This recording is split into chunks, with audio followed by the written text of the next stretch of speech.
New update, same complaints. I sometimes wonder if my previous reviews of the Alliance updates were too harsh, but to be honest, I stand by pretty much everything that I said in each one. The only thing I would do differently is put more emphasis on what I liked about each update, because there's a lot of things I would like to see more of rather than just things I want to see less of.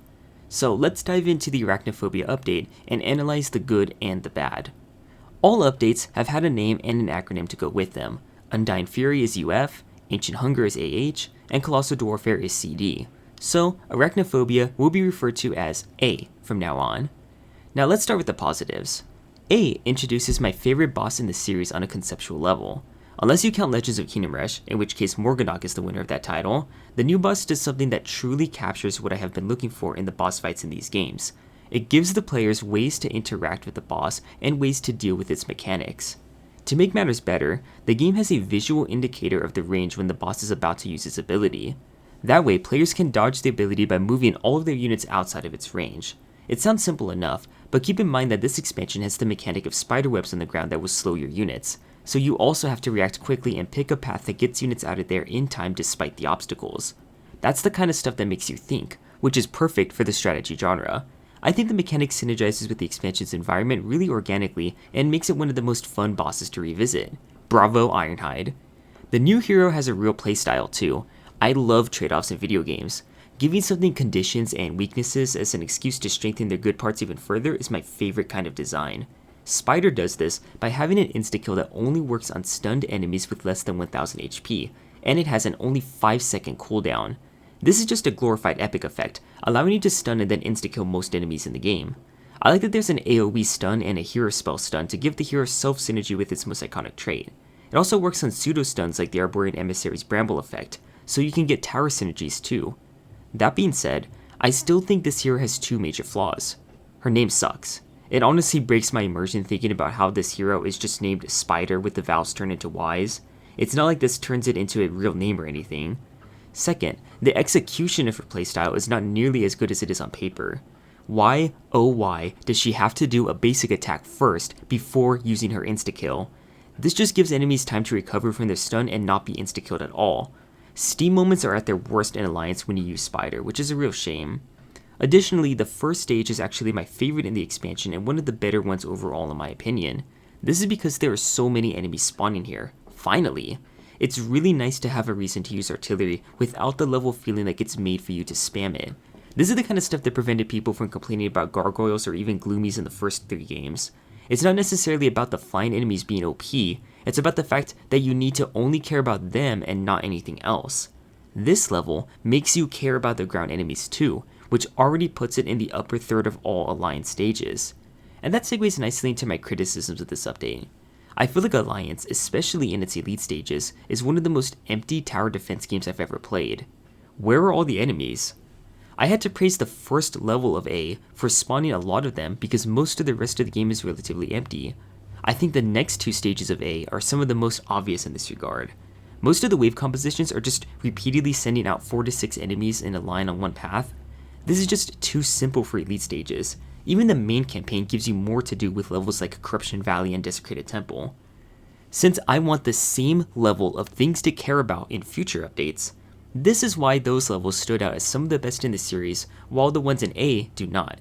First, we got enemies coming out from different enough locations at once that the stages actually felt demanding. You need to have towers covering some lanes in the map because heroes would simply not be able to do it all, and vice versa. Towers alone would struggle so much that you'd have to use extremely creative, micro-intensive tactics in order to beat these stages without heroes.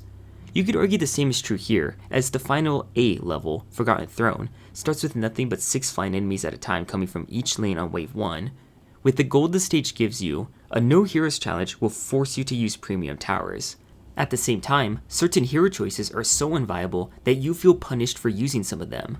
This is annoying, while the aforementioned levels made it interesting. Why? Because this feels cheap.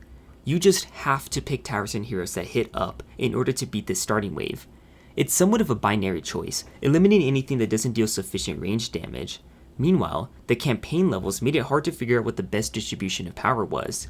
In Desecrated Temple, you have Void Blinkers at the bottom left, tanky enemies at the bottom right, Vile Spawners at the top right, and Nauseous Spitters at the upper middle. How you deal with each of these threats requires a fine balance that you have to commit to. You have heroes, gold, and spells to distribute in any number of combinations across these 4 points. Meanwhile, in Forgotten Throne, you're really just distributing your power across 2 points, and both of them are giving you the exact same threat that only has one way to solve, and that's stuff that hits up. A strategy game should be strategically challenging, else it's not going to be that interesting. The other major issue I have is that the new enemies introduced in this expansion are all too samey. There are 3 enemies who are honestly completely interchangeable with each other. They all have about 600 health, they all look similar, and they all have a weak ability that you can ignore in the majority of cases. So seeing the level transition from spawning 4 to 6 of one of these enemy types to then spawning 4 to 6 of another of these enemy types leaves me with no sense of escalation as the level progresses. Going back to the previous examples, the way you would deal with vile spawners could be pretty different from the rest of the enemies. You could block them at the entrance to prevent them from spawning units, which would cost either a tower spot plus gold, your reinforcements, or one of the melee heroes. But Blade Claw Horrors deal too much damage to block them, so the same weaponry you brought for vile spawners would not work on them, forcing you to find another way to deal with them. In A's case, you don't need much variety to deal with anything here. Once again, this is why I praised the first level of this expansion for changing up the tower meta. In that sense, it feels like Ironhide listened to the criticism I gave at the end of my UF review. However, elsewhere, the same cannot be said. Recently, we got a fresh batch of new beta testers. The amount of feedback Ironhide got for this update over the course of a 2-month testing period was unprecedented for an expansion. Yet, even when the testers compiled an easily accessible list of things that 90% or more of them agreed on, the suggestions were less than rejected. They were just ignored. Much of the feedback from the beta testers has been echoed by the community across Discord, Reddit, and YouTube now that the expansion has been released. They suggested buffs to the Search Colossus tower, which is agreed upon as one of, if not the worst tower in the game right now. Things like buffs to enemies that are exclusive to impossible difficulty, so that more casual players don't rage quit like they did for Colossal Dwarfare, were also suggested as a way to make everyone happy.